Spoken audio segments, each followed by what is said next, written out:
welcome back and welcome to Amend and Nourish.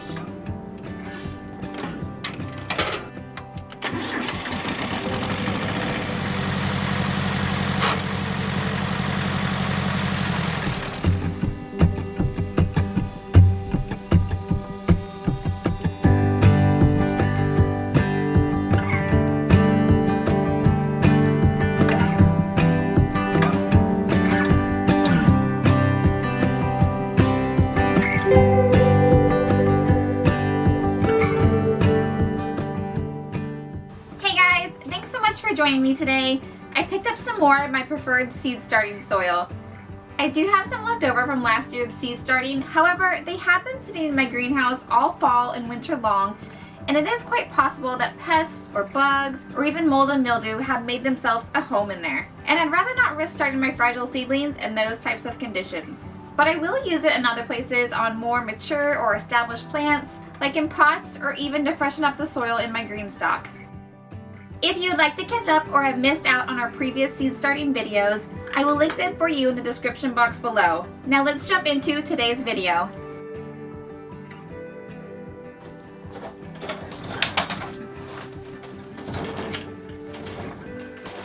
Hey guys, thank you so much for joining me today. I'm so glad that you're here. You may be wondering, Katie, why are you wearing red and green? No, it's not Christmas, my friend, but what other special day may you wear red and green? Tomato Day! Yes! Yeah! Yes! Yes! Oh. Do not try this at home. Those corners are really sharp on those seed packets. Anyways, so last year in my garden I grew over 70 tomato plants. I know, it's a lot, but I love to can and preserve, and we eat so many tomato products. We eat a lot of sauce, paste, ketchup, salsa, you name it. So this year I also will do around 70 plants, probably a little bit more. I'll give some away, and then just to have a little bit of a buffer in case some of them don't make it through growing. So I'll probably grow, I would say, like 85 to 90 plants just to be safe. That will probably be way too much, but I'd rather have way too much than not enough. Last year I had a really good variety of tomatoes. I had a lot of paste, a lot of slicers, but I did plant way too many of the smaller cherry varieties. Those were coming out of our ears. Last year was my first year with the greenhouse, and I had the planting bug. I started all of my seeds way too early, including tomatoes. I wouldn't call them tomato plants. By the end of their journey in the greenhouse, they were more like tomato trees. Last year it was around the 25th or so of May. It was definitely towards the end of May until I was comfortable putting the tomatoes out in the garden. I like to wait until the nights are consistently in the lower 50s. We just had a really cold spring last year that lasted and lasted. So not only did I start my tomatoes really early, I had to plant them in the garden really late, so no wonder they were trees. But even though they were trees, they actually, I think, kind of benefited from them because I removed a good majority of the bottom half of leaves, and I planted them really deep, probably like 12 to 16 inches deep, which made the plant a lot stronger and sturdier because those fuzzy little hairs on the stem, which is actually a vine, those little hairs will grow roots if you plant them in dirt. So the 12 to 16 inches I got, all that will be a good sturdy foundation of just a good solid root system, which will help you have a stronger plant. I did get one of those auger attachments for our handheld drill, which made planting them at the 12 to 18 inches deep really easy. So it all kind of worked out in the end. And then I did pull all the flowers off for probably like the first, I would say like 3 to 4 weeks, just so the plant could get really established and not focus on producing fruit, but focus on producing a good sturdy foundation. I want to show you where I want to plant my tomatoes out in the garden, so let's go for a walk. So this is the center of our raised bed garden. I have 5 rows going this way and 5 rows going this way. The first 3 rows next to me on my right will all have tomatoes, and each row can hold about 11 to 13 plants. And then to my left, these first 3 rows will also have tomatoes, and these rows can hold anywhere from 11 to 13 plants as well. And just for reference, these rows are 4 foot wide by 20 feet long, and the back row, those all are also 4 foot wide but vary in length from 10 to 20 feet. So when we installed our raised beds last year, we also installed a irrigation system. This is one of our tomato rows, and every 1.5 feet or so you'll find a water emitter. This is where we'll plant our tomatoes when it comes time to put them in the garden. So this year is going to be really easy planting our tomatoes because I'll know exactly where to put them. So I found this tray on the top shelf here in my greenhouse. I forgot I had put soil in this already, so I'm going to finish this out and then we'll get the tomatoes in here. Let me show you the paste tomato varieties I want to grow.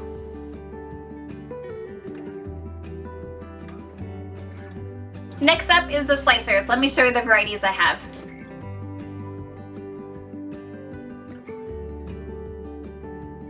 And last but not least, the small cherry varieties.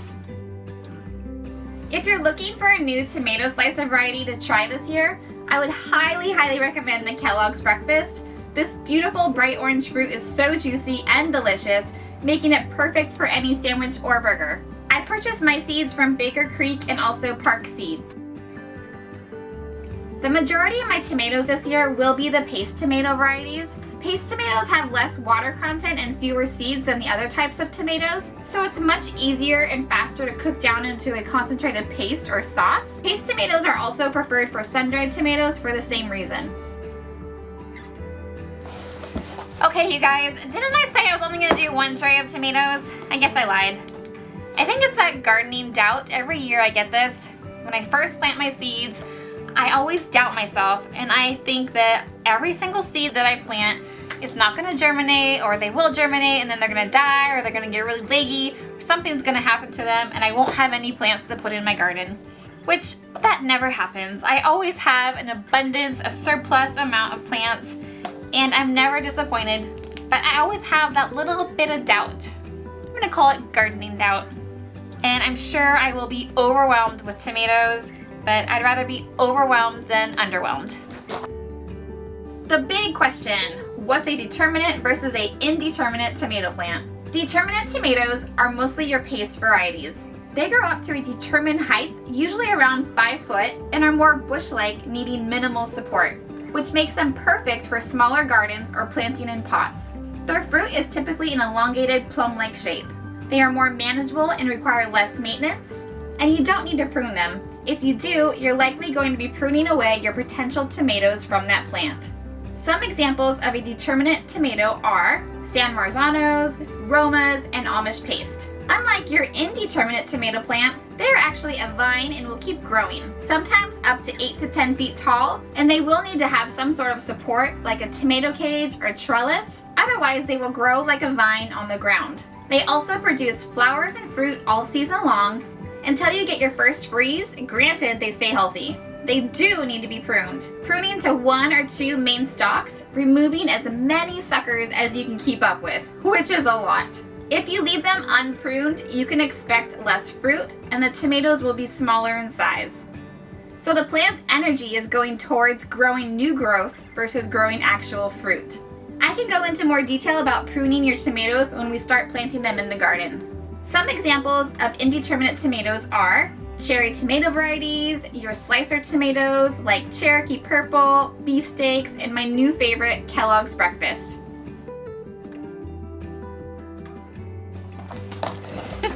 Look you guys, I didn't fill up 2 trays. I have 4 of these little 6-packs still open. I'm practicing self-control. You should be proud of me. So I have some room in this tray. I'm gonna do the ground cherries. These are really good. I tried these last year for the first time. They have like this sweet, almost pineapple flavor to them. They're really fun to snack on when you're just hanging out in the garden. This year I want to try to make some sort of like a jam with them. I'm gonna plant about 6 of these. Actually, you know what? Let me show you what I found in the garden today. So last year on this trellis here that goes up, I did plant the Aunt Molly's ground cherries here. They did climb it a little bit, probably to about here. So I might put them somewhere else, I'm not sure yet. But there's still some ground cherries in here where the fruit's gone, obviously, but the little husks there, and there's seeds in there. Let me show you.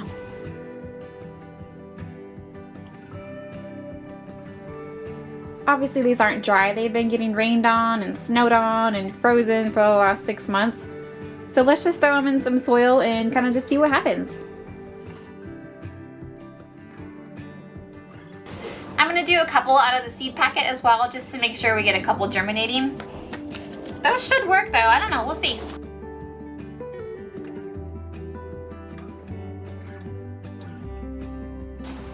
I put the seeds from the Aunt Molly's that we found outside on a paper towel to dry. In case these ones do germinate, we'll have extra seeds and then I will save them. And if they do germinate, I'll go out and collect some more of those seeds and dry them up.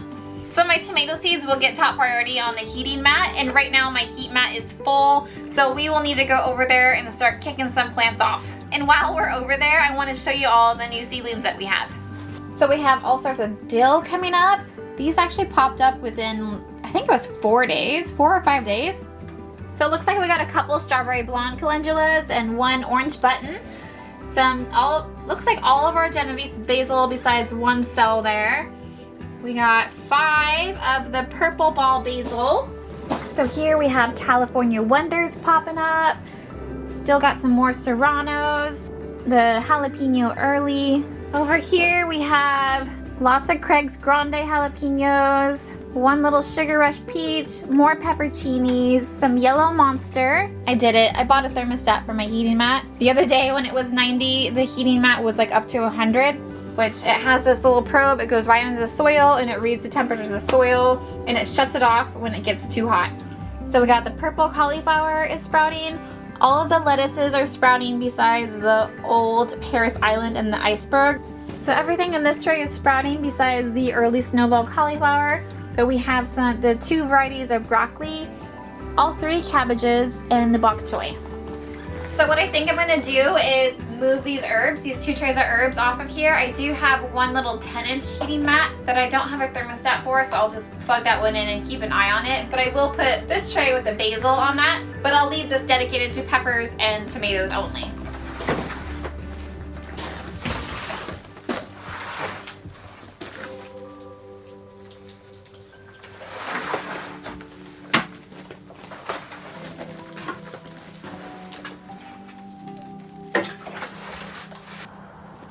Alright you guys, that's going to wrap it up for today's video. I really hope you enjoyed it. If you did, please hit that like button or even subscribe. It really does help out my channel. And I will see you in the next one. Thanks guys. Bye.